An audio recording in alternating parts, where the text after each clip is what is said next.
문자 왔는데. Selamat datang kembali di channel ZN.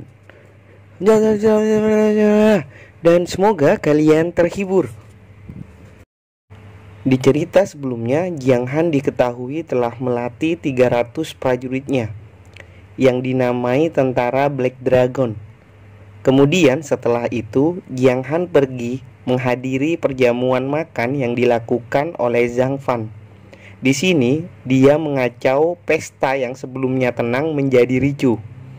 Dia membunuh salah seorang wanita yang telah menghinanya. Cerita kali ini berawal dari salah seorang pemuda dari keluarga Zhang.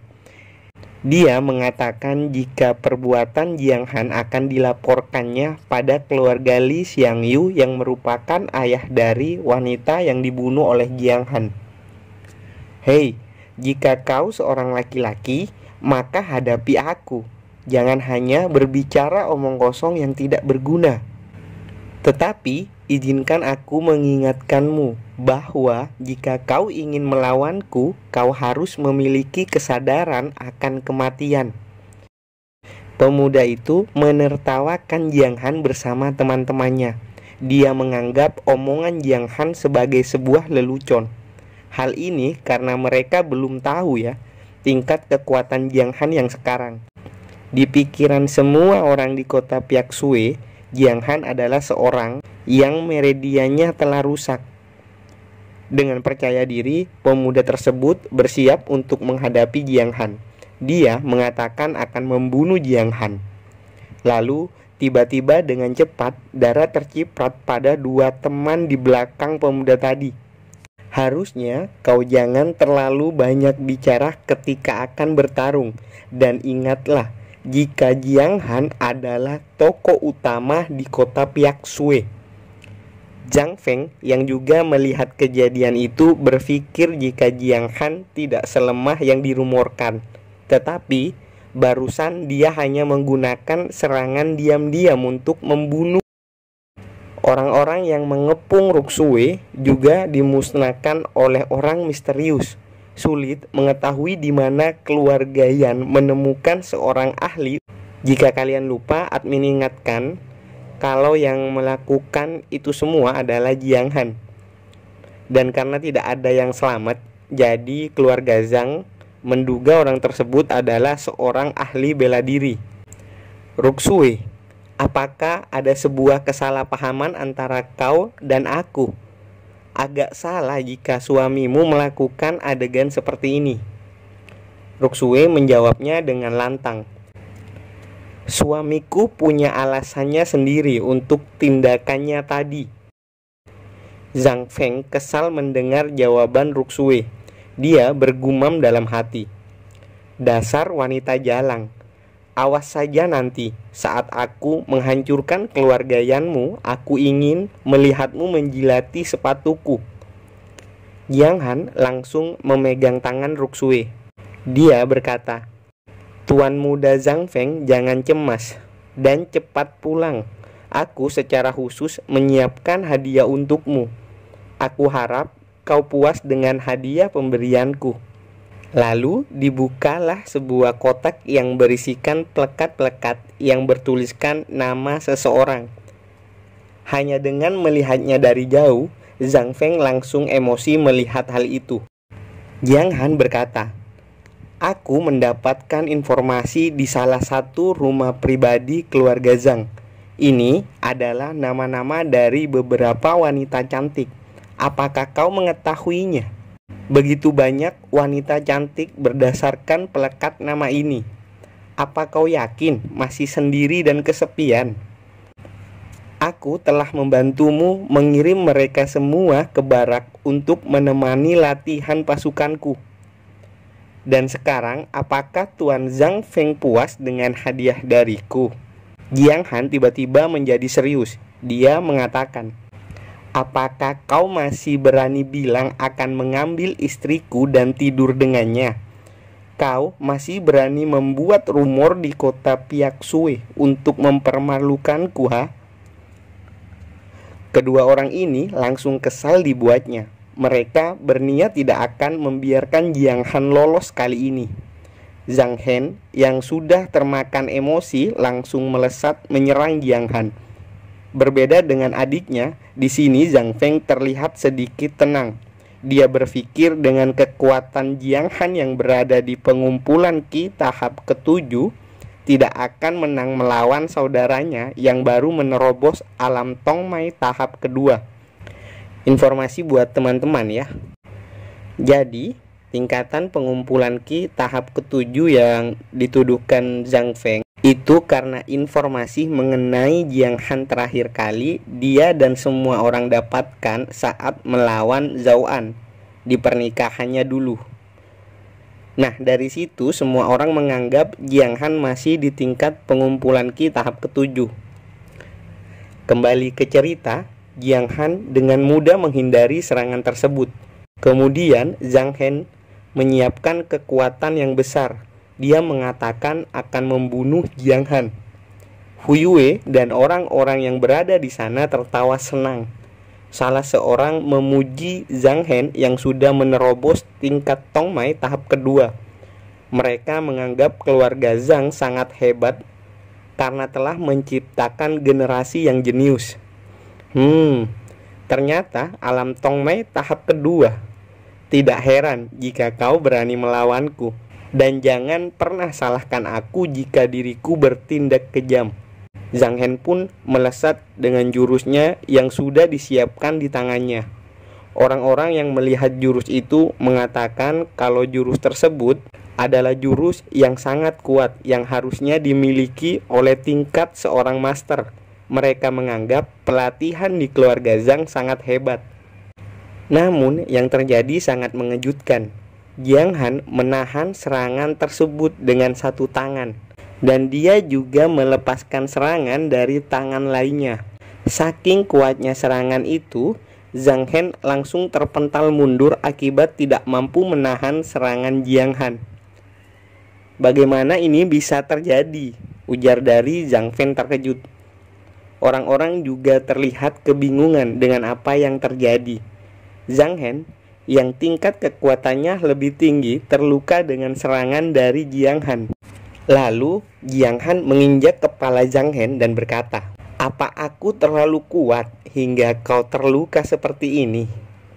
Zhang Hen hanya bisa berteriak dan mengumpat Jiang Han. Mereka berdua yang khawatir juga berteriak pada Jiang Han untuk melepaskannya. Zhang Hen yang kesal juga berteriak, "Sialan kau, lakukan jika kau berani. Ayahku dan saudara-saudaraku serta keluarga Zhang tidak akan membiarkanmu untuk hidup setelah ini." Jiang Han yang diancam hanya tersenyum tipis. Dia berkata, "Hehehe, kematian tanpa akhir ya. Kalau begitu jangan pernah menyesal." Seles. Jiang Han menginjak Zhang Hen yang toksik dengan sangat keras. Darah kembali terciprat kemana-mana, sekaligus pertanda Zhang Hen telah tewas. Mereka yang berdiri tidak jauh dari Jiang Han juga terkena cipratan darah Zhang Hen. Zhang Feng dan Fu Yue sejenak terdiam karena syok. Mereka belum dapat mempercayai kematian Zhang Hen yang terjadi tepat di hadapannya sekarang. Setelah itu, Zhang Feng yang sudah tidak bisa menahan amarahnya meneriaki nama Jiang Han. Fu Yue yang merupakan tunangan Zhang Hen terlihat sangat frustasi.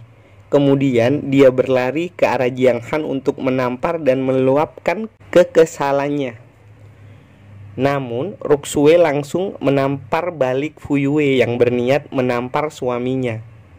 "Jiang Han adalah suamiku. Jika kau ingin memukulnya, maka lewati aku dulu." Fu Yue yang terhempas karena tamparan berkata, "Hei Ruxue, kau adalah putri penguasa kota. Apa kau memanjakan suamimu untuk membunuh sesuka hatinya?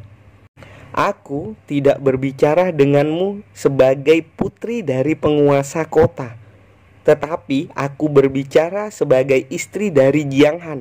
Jika kau tidak puas, maka majulah sini." ujar Ruxue sambil menunjukkan kekuatannya. Fuyue terdiam melihat kekuatan Ruxue yang berada di tingkat alam Tongmai tahap ke-7. Jiang Han yang memperhatikan tindakan istrinya hanya bisa tersenyum. Dia sangat bangga memiliki istri seperti Ruxue yang selalu membela dirinya. Zhang Hen mulai mengeluarkan kekuatannya. Dia berkata, "Sejak kau berbicara menggunakan kekuatan, maka mari kita berbicara. Hari ini kau tidak akan pernah bisa keluar dari tempat ini." Orang-orang yang berada di sana merasakan tekanan kekuatan yang sangat kuat dikeluarkan oleh Zhang Feng. Lalu salah seorang berkata, "Bisakah Jiang Han bertahan melawan kekuatan yang dimiliki jenius dari keluarga Zhang?" Jiang Han lalu berkomentar, "Tuan muda sangat lucu. Apakah di usiamu yang 20 tahun ini sudah berani mengeklaim bahwa dirimu adalah jenius pertama di kota Piaksue? Hei tuan muda Zhang Feng, jika aku jadi dirimu, aku akan sangat malu keluar rumah dan bertemu banyak orang," ujar Jiang Han yang mengeluarkan kekuatannya. Alam Tongmai tahap ke-6, tidak heran dia bisa dengan mudah mengalahkan Zhang Hen. Fuyue yang melihatnya seakan tidak percaya dan bergumam dalam hati, "Bukankah dia tadinya berada di tingkat pengumpulan Ki tahap ke-7? Bukankah dia juga telah merusak meridiannya? Hanya dalam sebulan dari tingkat pengumpulan Ki tahap ke-7 kini menjadi tingkat alam Tongmai tahap ke-6. Jenius macam apa Jiang Han ini? Lalu kenapa aku malah memilih Zhang Hen daripada Jiang Han? Tidak, keluarga Zhang masih lebih kuat dan itu lebih berguna untuk keluargaku. Aku pasti benar, aku masih punya kesempatan. Kakak, aku akan melawannya sekarang." Kemudian Zhang Feng menghentikan Fuyue yang ingin maju untuk menghadapi Jiang Han. Sambil menangis, Fuyue berkata, "Aku mohon, sekarang aku hanya bisa mengandalkan kakak." Zhang Feng pun menjawab, "Kau tidak perlu khawatir. Zhang Hen adalah adik laki-lakiku, jadi aku akan membalaskan kematiannya." Jiang Han yang berada di dekat mereka langsung menyelah pembicaraan. Hei, darah Zhang Hen masih hangat loh, dan kalian berdua masih bisa bermesraan. Sebelumnya aku hanya mendengar cerita tentang dirimu dengan para budak wanitamu, dan sekarang untuk pertama kalinya aku melihat kau dan calon adik iparmu bermesraan di depan umum. Zhang Feng pun termakan provokasi. Dia yang marah langsung melesat ke arah Jiang Han dengan jurus yang dinamai tinju harimau. Jurus yang sama seperti punya adiknya, tapi versi yang lebih kuat. Jiang Han pun juga segera melesat. Di sini dia juga ingin mencoba mengetahui seberapa besar jarak kekuatannya jika tidak menggunakan mode naga. Boom! Kedua kekuatan pun beradu. Hei, siapa yang memberimu keberanian untuk melawan master tahap pertama? Ternyata Jiang Han terhempas mundur sampai membentur tembok akibat beradu pukulan dengan Zhang Feng. Lalu Jiang Han berkata, "Jadi hanya seperti ini kekuatan master tahap pertama. Tuan Zhang Feng, aku akan membuka klub pijat. Apa kau mau bekerja menjadi tukang pijatnya?" Mendengar perkataan Jiang Han, Zhang Feng menjadi sangat marah. Ia lalu berkata, "Aku ingin melihat seberapa banyak pukulan yang bisa kau tahan." "Berhenti!" teriak seseorang. Zhang Heng langsung menarik kekuatannya yang ia persiapkan untuk menyerang Jiang Han. Orang tersebut berjalan mendekati Jiang Han dan Zhang Feng. Dia berkata, "Perkelahian pribadi dilarang di gedung Tiande ini. Apa kalian mengetahuinya?" Zhang Feng dengan cepat langsung membungkuk dan memberi hormat. Dia mengatakan bahwa dirinya tidak berniat bertarung secara pribadi. Dia juga menjelaskan jika adiknya dibunuh oleh Jiang Han, maka dari itu dia berniat akan membalas kematian adiknya. Orang tersebut mengatakan tidak peduli dengan masalah di antara mereka berdua. Karena ulah mereka berdua, lantai dan kursi menjadi rusak. Dia juga mengatakan agar Zhang Feng mengganti semua kerugian yang dialami orang tersebut. Dikarenakan Zhang Feng lah yang memesan makanan, maka dia yang harus bertanggung jawab. Jiang Han tertawa terbahak-bahak mengetahui jika Zhang Feng yang harus mengganti rugi.